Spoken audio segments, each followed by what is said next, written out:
प्राप्यकारित्वविषये उच्यते इन्द्रियाणां हम्म। हाँ प्राप्यकारित्वं हाँ प्राप्यकारित्वं नाम शब्दात् किं प्रतीयते तत्र नाम इन्द्रियस्य बहिः गमनं एवं एवं विषयेण सन्निकर्षः एवं रीत्या यत्र भवति तत्र प्राप्यकारित्वमस्ति यत्र विषयः अत्र आगच्छति नाम इन्द्रियदेशं प्रति आगच्छति तत्र प्राप्यकारित्वं नास्ति इति प्रतीयते एवं किन्तु प्राप्यकारित्वम् इत्यनेन किं विवक्ष्यते इत्युक्ते प्राप्यकारित्वं नाम सम्बन्धित्वम् इत्येव हम्म विषयेण सह इन्द्रियस्य सम्बन्धः अस्ति चेत् प्राप्यकारी भवति इन्द्रियम् इति एवं इत्येव उच्यते इत्युक्ते इन्द्रियस्य विषयदेशगमनं वा विषयस्य इन्द्रियदेशे आगमनं वा अस्तु उभयत्र प्राप्यकारित्वमस्ति इत्येव उच्यते एवं इदानीं बौद्धमते तु इन्द्रियस्य सामान्य इदानीं चक्षुरिन्द्रियस्य श्रोत्रेन्द्रियस्य च प्राप्यकारित्वं नास्ति इति उच्यते अन्येषाम् अस्ति किन्तु श्रोत्रेन्द्रियस्य एवं चक्षुरिन्द्रियस्य च इन्द्रियसन्निकर्षं विनापि विषयस्य प्रत्यक्षं जायते इति प्राप्यकारित्वं नापेक्षते तथा प्राप्यकारित्वं न सम्बन्धः नापेक्षते इति आशयः किन्तु तथा वक्तुं न शक्यते प्राप्यकारित्वम् इत्युक्ते सम्बन्धित्वम् अवश्यमपेक्षते सम्बन्धं विना कथं तद्विषयकभानम् एवम् इति कृत्वा सम्बन्धस्य अवश्यम् अपेक्षा वर्तते इति अत्र चक्षुश्रोत्रयोः प्राप्यकारित्वे विवादः अस्ति इति तयोरपि बहिरिन्द्रियत्वात् त्वगादिवत् प्राप्यकारित्वं साधनीयम् बहिरीन्द्रियस्यैव प्राप्यकारित्वनियमः इति तद् तत् किं सम्यक् न भाति तत् आचार्येण सह किमपि वक्तव्यम् इत्युक्ते बहिरिन्द्रियस्य बहिरिन्द्रियत्वात् प्राप्यकारित्वम् इति उच्यते नाम यद्यद् इन्द्रियं अन्तरिन्द्रियस्यापि तत्सर्वम् प्राप्यकारित्वम् अस्ति एव खलु अस्ति एव एवम् आत्मसम्बन्धः अस्ति अस्ति एव आत्मसम्बन्धो वा आत्मनिष्ठ सुखादिसम्बन्धो वा अस्ति एवम् एव तर्हि बहिरिन्द्रियत्वात् प्राप्यकारित्वम् अपेक्षते इति यदुच्यते तत्तु सम्यक् न भाति अस्तु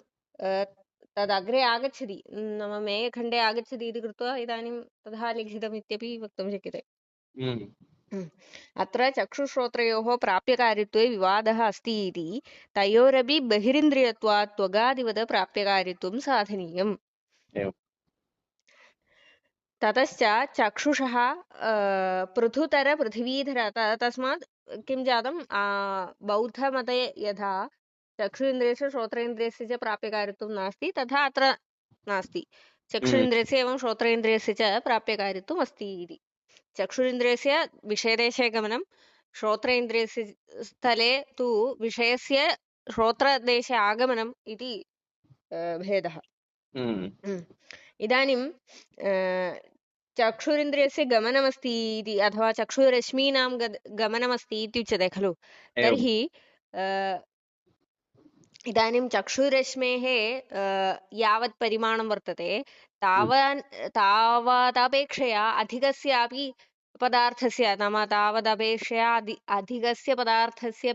नाम अधिकपरिमाणयुक्तस्य पदार्थस्यापि ग्रहणमस्ति तर्हि अधिकपरिमाणवतः इति एवं तर्हि तत् कथम् इति प्रश्नः ततश्च चक्षुषः पृथुतरपृथिवीधरादिदर्शनात् पृथु इत्युक्ते स्थूलम् इति आशयः तर्हि स्थूलतर इत्युक्ते नाम किम् अधिकपरिमाणयुक्तः पृथ्वीधरः नाम पर्वतः पृथुतरपृथिवीधरादिदर्शनात् पर्वतादि पृथुतर इत्युक्ते चक्षुरश्मि अपेक्षया अधिकपरिमाणयुक्तस्य पर्वतादीनां दर्शनात् पृथ्वग्रत्वमपि तेजस्वभावसिद्धत्वात् सिद्धम् आश्रयणीयम् इति तर्हि तेषां प्रत्यक्षं तु अवश्यम् अपेक्षते नाम चक्षुरिन्द्रियवेद्यत्वम् अस्ति चाक्षुषत्वं वक्तव्यम् पृथ्वग्रत्वमपि इत्युक्ते पृथ्वग्रत्वं वक्तव्यम् इदानीं प्राप्यकारित्वं वक्तव्यम् इति उक्तम् इदानीं पृथ्वग्रत्वमपि वक्तव्यम् इति उच्यते चक्षुरिन्द्रियस्य पृथ्वग्रत्वं नाम पृथु इत्युक्ते स्थूलम् इति उक्तं यथा टॉर्च लाइट इत्यस्य प्रकाशस्य नाम गमनं कथं भवति इत्युक्ते यत्र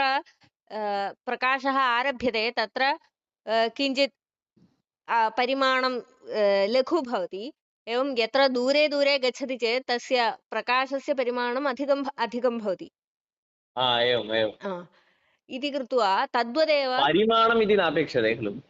परिमाणम् इत्युक्ते तत् स्थूलं भवति इति आशयः एवं प्रकाशः तत्र तावान् नाम बृहत् भवति इत्येव दृश्यते खलु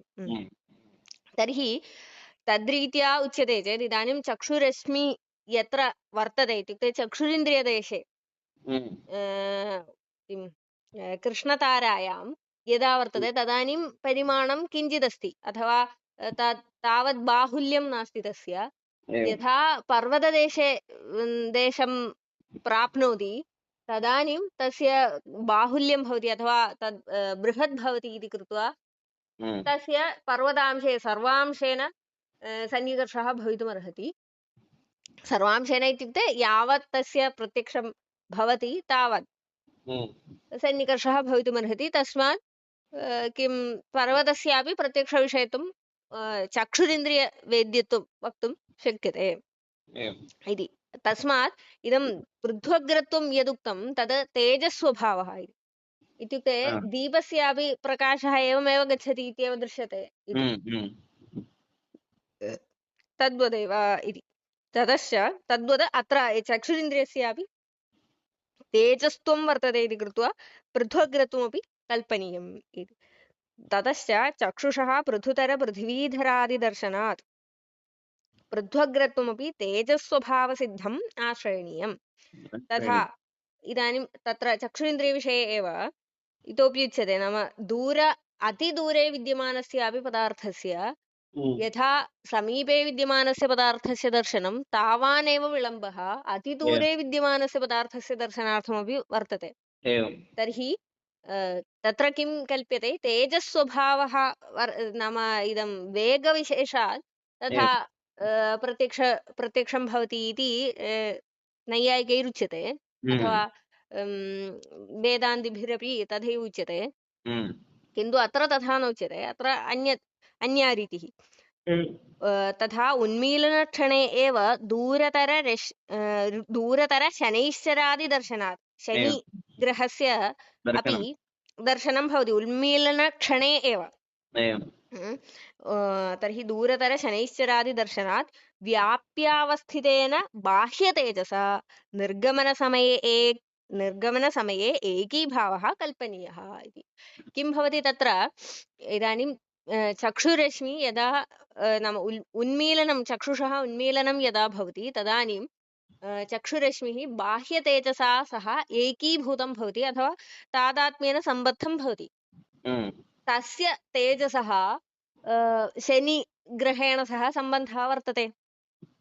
सदा वर्तते खलु तर्हि इदानीम् उन्मीलनक्षणे किं भवति चक्षुरश्मेः बाह्यतेजसा सह तादात्म्यं भवति तेजसश्च अवश्यं शनिग्रहेण सह शनैश्चरेण सह सम्बन्धः वर्तते इति कृत्वा संयोगः वर्तते इति कृत्वा साक्षात् तस्मिन्नेव क्षणे शनिग्रहस्यापि प्रत्यक्षं भवितुमर्हति इति तथा उन्मीलनक्षणे एव दूरतरशनैश्चरादिदर्शनात् व्याप्यावस्थितेन बाह्यतेजसा सर्वत्र विद्यमानं भवति तस्मादेव तस्य सर्वदा तेन सह सम्बन्धोऽपि वर्तते इति तदर्थं तथा उक्तं व्याप्यावस्थितेन बाह्यतेजसा निर्गमनसमये एव एकीभावः कल्पनीयः निर्गमनसमये एव तेन सह एकीभावः भवति इति न च तर्हि एवमुच्यते चेत् यदा नाम सर्वेषाम् एवं रीत्या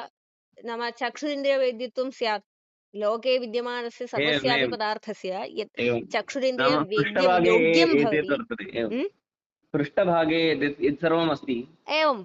चाक्षुषप्रत्यक्षस्य यद्यद् योग्यं भवति तत् सर्वं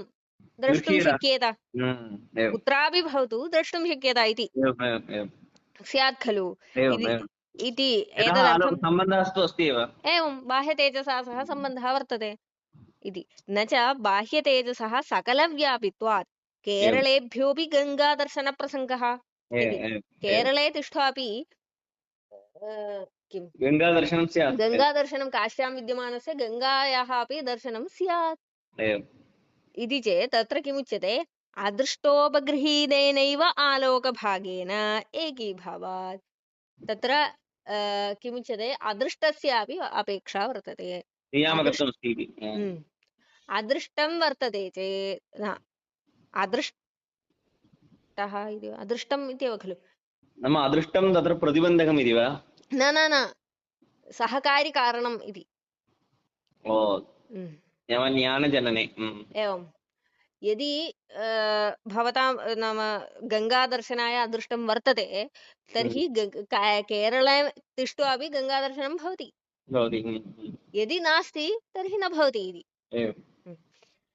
तर्हि शनैश्चरस्य दर्शनार्थम् अदृष्टं वर्तते इति कृत्वा तस्य प्रत्यक्षं भवति गङ्गायाः कुतः प्रत्यक्षं न भवति तस्य अदृष्टं नास्ति इति तावदेव न च बाह्यतेजसः सकलव्यापित्वात् केरळेभ्योऽपि गङ्गादर्शनप्रसङ्गः अदृष्टोपगृहीतेनैव आलोकभागेन एकीभावात् अदृष्टोपगृहीतं गृहीतः यः आलोकभागः इति खलु बाह्यतेजः एवं तेन सह एकीभावः इत्युक्ते तादात्म्यं भवति इति तार्किकास्तु तदिदं दूरदर्शनं वेगादिशयात् साधयन्ति वेगादिशयः वर्तते तेजो रूपत्वादेव चक्षुरिन्द्रियस्य वेगादिशयवशात् शनैश्चरादिदर्शनं भवितुमर्हति तत्र बाह्यतेजसा सह सम्बन्धः इत्यादिकं नास्ति इति तत् कुतः अस्माभिः स्वीकर्तुं न शक्यते इत्युक्ते तद् अनन्दयोजनान्तरितेष्वपि शनैश्चरादिषु झटिति दर्शनं वेगमात्राद् असम्भाव्यम् इति उपेक्षितम् अस्माभिः तत्र केवलं वेगादिशयवशात् एतादृश नाम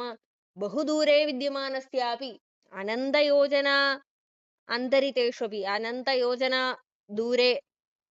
योजना नाम योजना इति इत्युक्ते परिमाणविशेषः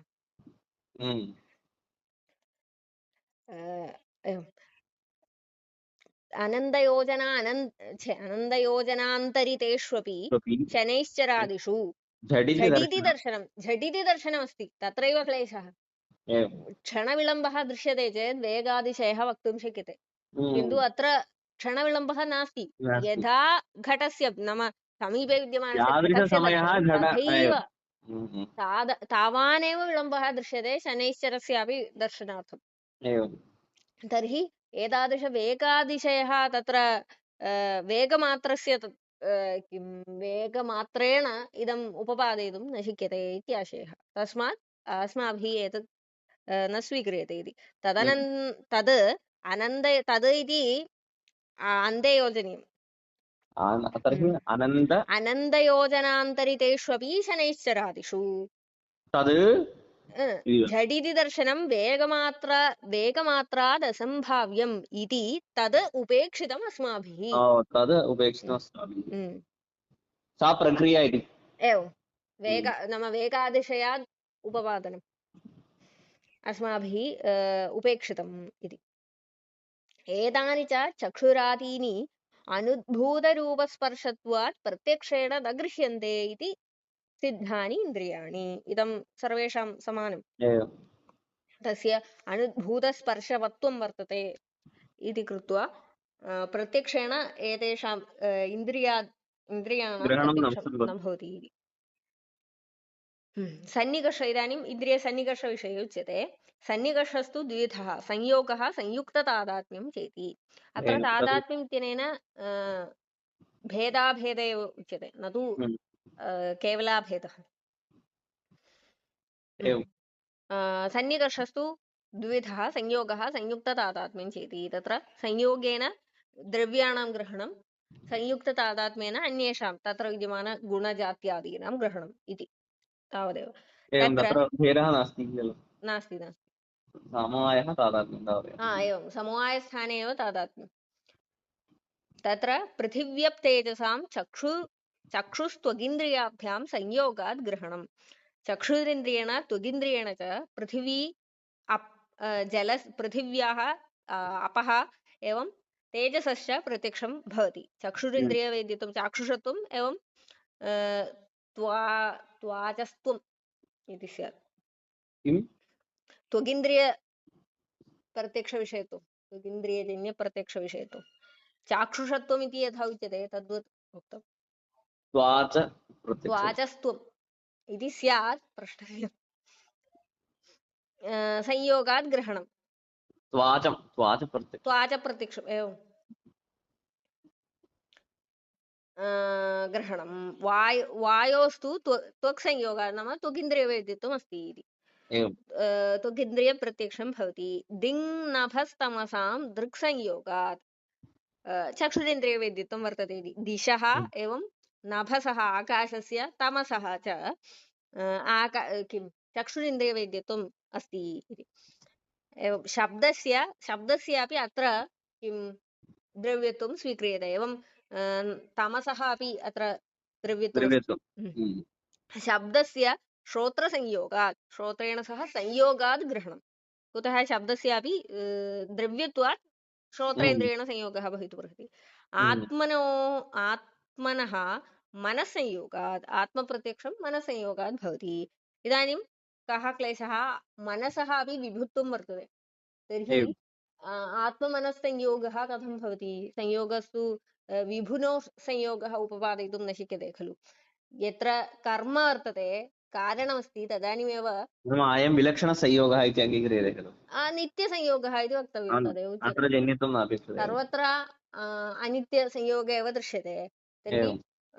तत्र सर्वत्र किं कारणं कर्म अवश्यं दृश्यते इदानीं विभुद्वयोर्संयोगमुच्यते चेत् तस्य किं कर्म उपपादयितुं न शक्यते तर्हि जन्यसंयोगः कथं उच्यते इति चेत् तत्र जन्यसंयोगः एव नास्ति अजन्यसंयोगः अस्ति इति उच्यते अत्र विभुनोरपि आत्ममनसोः अजन्यसंयोगसाधनात् संयोगः इति अजन्यसंयोगे एव वर्तते न तु जन्यसंयोगः तर्हि सदा आत्मप्रत्यक्षं स्यात् इति क्लेशः अस्ति खलु इत्युक्ते तत्सर्वम् अग्रे मेखण्डे उच्यते इदानीं कालस्य तु इत्यत्र नाम टिप्पण्यां दिक्कालयोः इति लिखितमस्ति नाम केवलं कालस्य सर्वेन्द्रियवेदित्वम् इति न दिशः अपि सर्वेन्द्रियवेदित्वम् अस्ति इति पाठभेदः वर्तते इदानीं कालस्य इति योजयामः कालस्य तु युगपदादिप्रत्ययस्य कालविषयत्व इन्द्रियजन्यत्वयोः वक्ष्यमाणत्वात् तस्य च सर्वेन्द्रियजन्यत्वात् सर्वैरपि इन्द्रियैः संयोगात् ग्रहणम्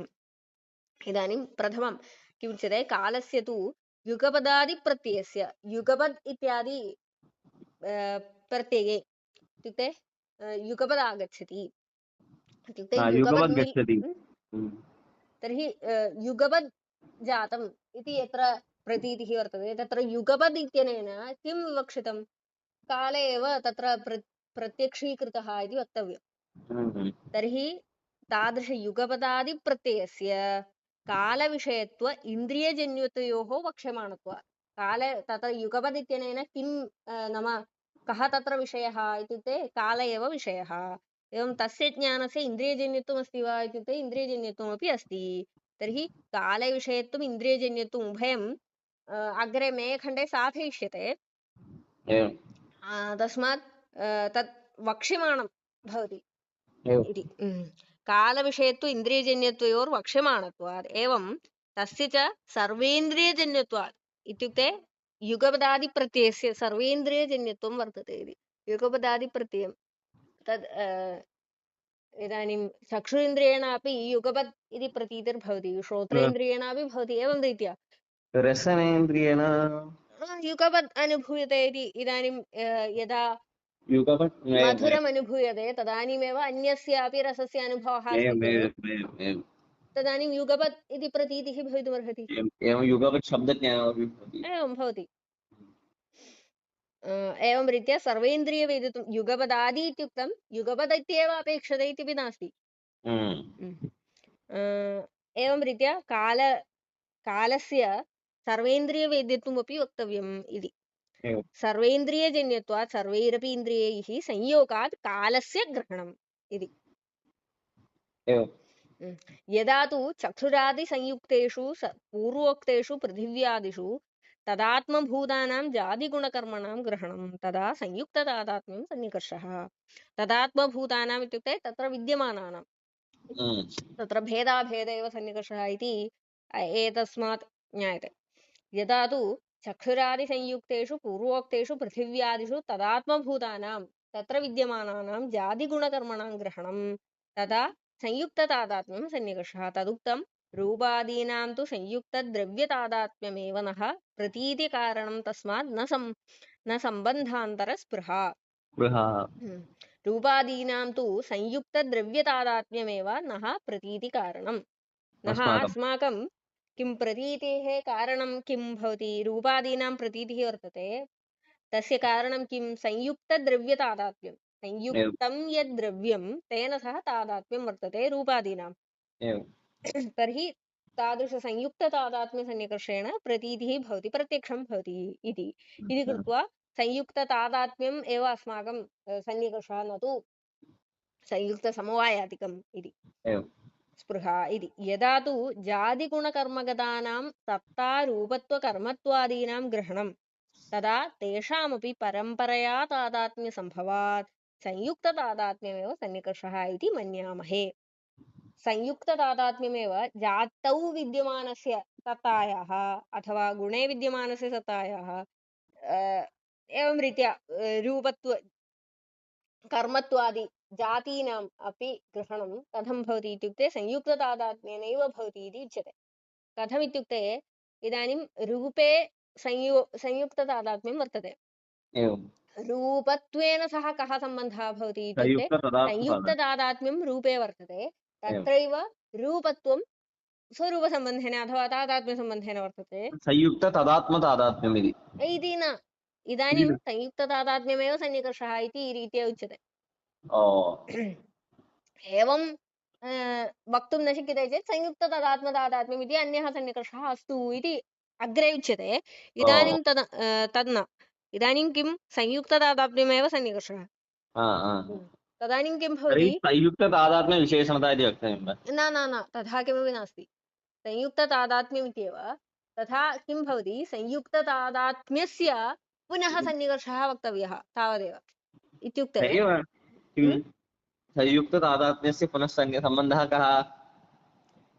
इत्युक्ते सामानाधिकरणे उच्यते तावदेव इदानीं रूपेण सह कः सम्बन्धः संयुक्ततादात्म्यं सम्बन्धः इदानीं रूपे विद्यमानरूपत्वेन सह कः सम्बन्धः इत्युक्ते रूपत्वं रूपे केन सम्बन्धेन वर्तते तादात्म्यसम्बन्धेन वर्तते तत्रैव इन्द्रियं संयुक्ततादात्म्येन वर्तते इदानीम् अनयोः सामानाधिकरणे वक्तव्यं कयोः संयुक्ततादात्म्यतादात्म्ययोः चक्षुसंयुक्ततादात्म्यम् एवं रूपत्वस्य रूपेण सह तादात्म्यम् तर्हि तादृशसम्बन्धेन सम्बन्धस्य पुनः सम्बन्धः उच्यते तथा वक्तुं शक्यते इति संयुक्ततादात्म्यं सन्निकर्षः इति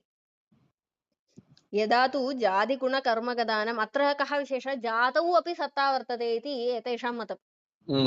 जातौ अपि इत्युक्ते सर्वेषु अपि पदार्थेषु सत्ता वर्तते इति जातिरेव सत्ता नाम किन्तु सत्ता जातिः सर्वत्र वर्तते इत्येव एतेषां मतं केवलं द्रव्यगुणकर्मणि इति नास्ति यदा तु जातिगुणकर्मगदानां सत्तारूपत्वकर्मत्वादीनां ग्रहणं तदा तेषामपि परम्परया तादात्म्यसम्भवात् संयुक्ततादात्म्यमेव सन्निकर्षः परम्परया तादात्म्यसम्भवात् इति सन्निकर्षः एवं सन्निकर्षः किं संयुक्ततादात्म्यमेव सन्निकर्षः इति मन्यामहे यद्वा यथा परे रूपत्वादिग्रहणाय संयुक्तसमवेदसमवायम् आश्रयन्ते तथा अस्माकमपि संयुक्ततदात्मतादात्म्यं नाम तृतीयः सन्निकर्षः अस्तु का हानिः इति नाम दोषो नास्ति संयुक्ततदात्मतादात्म्यम् इति अन्यः सन्निकर्षः अस्तु तत् स्वीकारे दोषो नास्ति इति जातिगुणकर्मणां च स्वाश्रयैः तादात्म्यमेव सम्बन्धः इति पश्चात् साधयिष्यते तादात्म्यं सन्निकर्षः इति जातिगुणकर्मणां द्रव्येण सह कः सम्बन्धः तादात्म्यमेव सम्बन्धः समवायादिकं नास्ति इति अग्रे मेयखण्डे आगच्छति इति तस्मात् किं तस्मात् द्वेधा त्रेधा वा सन्निकर्षः तार्किकाः पुनः तादात्म्यस्थाने समवायम् अभिषिञ्जन्तः अन्यथा सन्निकर्षम् आहुः तार्किकमते तादात्म्यस्थाने समवायस्य तादात्म्यस्थाने इत्युक्ते तादात्म्यवत् इति नास्ति भेदाभेदः समवायः इति नास्ति किन्तु तत् स्थाने इत्युक्ते द्रव्ये विद्यमान गुणेन सह कः सम्बन्धः संयुक्तसमवायः एवं रीत्या पुनस्तादात्म्यस्थाने समवायम् अभिषिञ्जन्तः इत्युक्ते स्थापयन्तः इति अभिषिञ्जन्तः अन्यथा सन्निकर्षमाहुः संयोगः संयुक्तसमवायः संयुक्तसमवेतसमवायः समवायः समवेतसमवायः विशेषणविशेष्यभावश्चेति षोडशः सन्निकर्षः तत्र चक्षुरादिभिः संयोगात् द्रव्याणां ग्रहणम् चक्षुरादिसंयुक्ते द्रव्ये समवायात् गुणादीनां ग्रहणम् संयुक्ते द्रव्ये समवेतेषु गुणादिषु समवायात् गुणत्वादीनां ग्रहणम् इदं पठित्वैव शब्दस्य आकाशगुणत्वात् अत्र तथा नास्ति इति कृत्वा समवायस्य अपेक्षा नास्ति तार्किकाणां शब्दस्य गुणत्वं वर्तते इति कृत्वा समवायसन्निकर्षः अपेक्षते शब्दस्य च आकाशगुणत्वात् आकाशात्मकेन श्रोत्रेण समवायात् ग्रहणम् शब्दत्वादीनां तु श्रोत्रसमवेदे शब्दे समवायात् ग्रहणम् अभावस्य तु इदानीं संयुक्तसमवायस्थाने संयुक्ततादात्म्यम् आगतं संयुक्तसमवेतसमवायस्थाने संयुक्ततदात्मतादात्म्यम् आगतं समवायः समवेतसमवायश्च नाश्रयणीयः इति जातं विशेषणविशेष्यभावस्य विशेषणविशेष्यभावस्य अपेक्षा वर्तते खलु अभावस्य ग्रहणार्थम् इति चेत् तदपि नापेक्षते अभावस्य तु भावधर्मभूतयोः संयोगसमवाययोरभावात् संयुक्तभूतलादिविशेषणविशेष्यभावरूपसन्निकर्षेण ग्रहणम् इत्युक्ते अभावेन सह संयोगो वा समवायो वा उपपादयितुं न शक्यते इति कृत्वा विशेषणविशेषभावः इति अन्यः सन्निकर्षः अभावस्य तु भावधर्मभूतयोः संयोगसमवाययोरभावात् संयोगो वा समवायो वा भावधर्मभूतः भावपदार्थयोरेव वर्तते इति कृत्वा अभावेन सह वक्तुं न शक्यते तस्मात् एवं भावधर्मभूतयोः संयुक्तसमवायोः भावधर्मभूतः इत्युक्ते भावयोरेव सम्बन्धः इति अभावस्य तु भावधर्मभूतयोः संयुक्तसमवायोरभावात् संयुक्तभूतलादिविशेषणविशेष्यभावरूपसन्निकर्षेण ग्रहणम् तथैव समवायस्यापि द्रव्यत्वेन संयोगाभावात् समवायस्यापि अद्रव्यत्वेन अद्रव्यत्वेन संयोगाभावात् समवायान्तराश्रयणे अनवस्थाप्रसङ्गात् विशेषणविशेष्यभावे एव सन्निकर्षः तत्र आद्यं तृतीयं नाममात्रेण भिद्यते समवायादयस्त्वन्ये सन्निकर्षाः निराश्रयाः तत्र आद्यं तृतीयम् इत्युक्ते संयोगः संयुक्तसमवायः संयुक्तसमवेतसमवायः एतत् तृतीयं नाममात्रमेव भिद्यते इत्युक्ते संयुक्ततादात्म्यमिति अत्र उच्यते संयुक्तसमवायः इति तत्र उच्यते तावदेव भेदः इति किन्तु समवायः समवेतसमवायः विशेषणविशेष्यभावः इति अन्ते तृतीयं वर्तते तस्य अपेक्षा नास्ति इति कृत्वा समवायादयस्त्वन्ये सन्निकर्षाः निराश्रयाः नापेक्षिताः इति कुतः इत्येव उच्यते शब्दस्य हि श्रोत्रगुणत्वाभावात् समवायाख्यः समवेतसमवायाख्यश्च सन्निकर्षः निरावकाशः शब्दस्य गुणत्वं इदानीं शब्देन सह संयोगः वक्तुं शक्यते शब्दत्वेन सह संयुक्ततादात्म्यं वक्तुं शक्यते अभावस्य च प्रत्यक्षत्वाभावात् समवायस्य च शशशृङ्गायमाणत्वात् विशेषणविशेष्यभावसन्निकर्षः अपि हेयः अभावस्य प्रत्यक्षार्थं विशेषणविशेष्यभावस्य अपेक्षा नास्ति कुतः अभावस्य प्रत्यक्षवेद्यत्वं नास्ति किन्तु तद् किम् अनुपलब्धिप्रमाणेन गृह्यते इति नोच्यते अत्र यथा वेदान्तिभिरुच्यते तथा अत्र नोच्यते तस्य प्रत्यक्षत्वं नास्ति इत्येव इदानीं समवायस्य ग्रहणार्थम् अपेक्षते वा इत्युक्ते समवायस्यैव अभावात् तद्ग्रहणार्थं अन्यसन्निकर्षस्य अपेक्षा नास्ति इति समवायस्य च शशशृङ्गायमानत्वात् इत्युक्ते असत्त्वादिति तुल्यत्वात् एवं विशेषणविशेष्यभावसन्निकर्षोऽपि हेयः इति अस्माकं रीत्या एकं खण्डनम् इत्युक्ते अस्माभिः न स्वीक्रियते इति कृत्वा तस्य अपेक्षा नास्ति इदानीं तेषां रीत्यापि किमर्थं स्वीक्रियते इदं न स्वीकर्तव्यम् इत्युच्यते इत्युक्ते तार्किकैरपि इदं न स्वीकर्तव्यमिति विशेषणविशेष्यभावाख्यसन्निकर्षः किञ्च चक्षुस्संयुक्तेन अर्थेन अभावसमवायोर्विशेषणविशेष्यभावः न सम्भवति सन्निकर्षो न सम्भवति इति कुतः दण्डीपुरुषः इत्यादौ सम्बन्धान्तरपूर्वकस्यैव विशेषणविशेष्यभावस्य दर्शनात् अभावसमवायोश्च अर्थेन सम्बन्धान्तर अभावात् इति किं नाम विशेषणविशेष्यभावः कुत्र वक्तुं शक्यते इत्युक्ते यत्र ज्ञानमस्ति इत्युक्ते तद्विषयकज्ञानमेव तत्र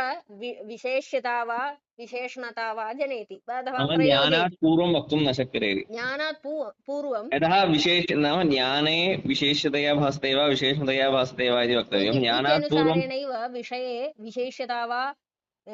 विशेषणता वा जायते इत्युक्ते ज्ञानेन तत्र किं जायते प्रयोजकं भवति ज्ञानम् इति उच्यते तर्हि तत्र विशेषणता वा विशेष्यता वा इति कदा ज्ञायते ज्ञानोत्तरं ज्ञानकाले ज्ञायते इति वक्तव्यं ज्ञानात् पूर्वं तु ज्ञातुं न शक्यते इति खलु शक्यते ज्ञानकाले एव तत्र भवति ज्ञानकाले एव विशेषणता वा विशेष्यता वा विषये भवति तर्हि ज्ञानात् पूर्वं एवं चक्षुसंयुक्तविशेषणता चक्षुसंयुक्तविशेषणता अथवा चक्षुसंयुक्तविशेष्यता इत्यादि सन्निकर्षः कथं भवितुमर्हति दण्डीपुरुषः इत्यादौ सम्बन्धान्तरपूर्व तत्रापि विशेषणविशेषभावः अस्ति खलु दण्डरूपविशेषणं वर्तते पुरुषरूपविशेष्यं वर्तते परन्तु तत्रापि अपेक्षते वा विशेषणतया गृह्यते न तत्र यथा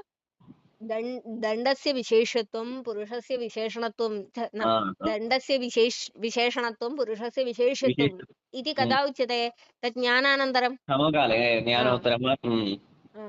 तर्हि तद्वदेव अत्रापि वक्तव्यम् इति दण्डीपुरुषः इत्यादौ सम्बन्धान्तरपूर्वकस्यैव विशेषणविशेष्यभावस्य दर्शनात् तत्र विशेषणविशेष्यभावः कदा दृश्यते सम्बन्धान्तरपूर्वकतया इत्युक्ते ज्ञानोत्तरम् अथवा ज्ञानकाले दृश्यते इति अत्र अभावस्थले वा समवायस्थले वा तथा नास्ति ज्ञानपूर्वम् अपेक्षते खलु सन्निकर्षः इति अभावः ज्ञानात् पूर्वं विशेषणतया भासते वा इति कथं वक्तुं शक्यते न शक्यते इति किञ्च चक्षुसंयुक्तेन अर्थेन अभावसमवायोः विशेषणविशेष्यभावः न सम्भवति दण्डीपुरुषः इत्यादौ सम्बन्धान्तरपूर्वकस्यैव विशेषणविशेष्यभावस्य दर्शनात् अभावसमवायोः अर्थेन सम्बन्धान्तर अभावात् इदानीम् अत्र सम्बन्धान्तरं वर्तते ज्ञानं जातं तदानीं विशेषणविशेष्यभावः जातः इति वक्तुं न शक्यते अभावेन वा समवायेन वा सह संयोगो वा संयुक्तसमवायो वा एतादृशसम्बन्धान्तरं नास्ति विशेषणविशेष्यभावे एव सन्निकर्षः उच्यते सः सन्निकर्षः अपि इदानीं योजयितुं न शक्यते इति जातम् इति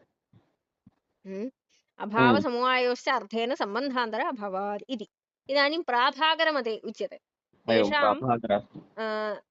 रीत्यापि सन्निकर्षत्रयमेव वर्तते किन्तु कः विशेषः तादात्म्यमिति न उच्यते समवायस्य स्वीकारात् संयुक्तसमवायः इत्येव उच्यते प्राभाकरास्तु संयोगः संयुक्तसमवायः समवायः इति त्रयथा सन्निकर्षम् आहुः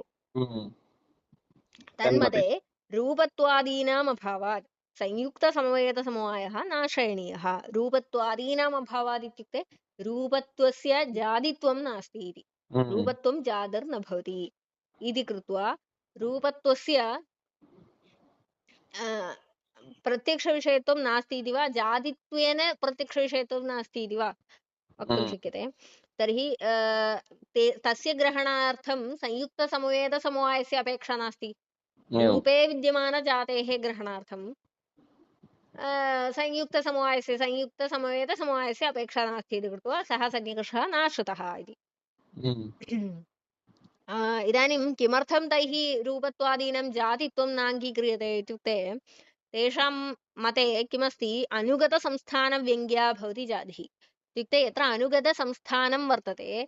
तेनैव व्यङ्ग्या भवति जातिः इति इत्युक्ते कः आशयः यत्र इदानीं घटस्य उच्यते चेत् कम्बुग्रीवादि संस्थानव्यङ्ग्या भवति घटत्वजातिः परन्तु यत्र कम्बुग्रीवादि तर्हि संस्थानं रूपत्वस्यापि इदानीं जातित्वं स्वीकरणीयम् इति एव खलु जातित्वं न स्वीक्रियते इति तेषां कुतः यत्र द्रव्यमस्ति द्रव्यस्यैव अवयवविशेषः भवति गृहस्य अवयवः तर्हि अवयवव्यङ्ग्यत्वं कुत्र वक्तुं शक्यते द्रव्ये एव द्रव्ये विद्यमानजातौ एव न तु गुणे विद्यमानजातौ इति कृत्वा गुणे जातिरेव नास्ति इति तेषां मतम् तस्मात् रूपत्वादौ जातित्वं नास्ति रूपत्वादिकं जातिर्नास्ति इति वा तन्मते रूपत्वादीनाम् अभावात् संयुक्तसमवेतसमवायम् समवायः नाश्रयणीयः शब्दत्वस्य अभावात् इत्युक्ते पूर्वोक्तरीत्या शब्दे विद्यमानस्य शब्दत्वस्य जातित्वं नास्ति इति अत्र प्राभाकरमते शब्दस्य द्रव्यत्वं नास्ति गुणत्वमेव शब्दत्वस्य अभावात् समवेतसमवायोऽपि अभावस्य च अभावात् अभाव इति पदार्थेव न अङ्गीक्रियते तस्मात्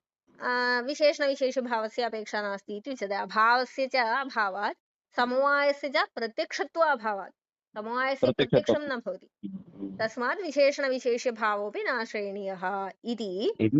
तदपि मतं रूपत्वादीनां साधनात् तार्किकैरेव निराकृतम् इत्युक्ते रूपत्वस्य जातित्वं वर्तते इति तार्किकैरेव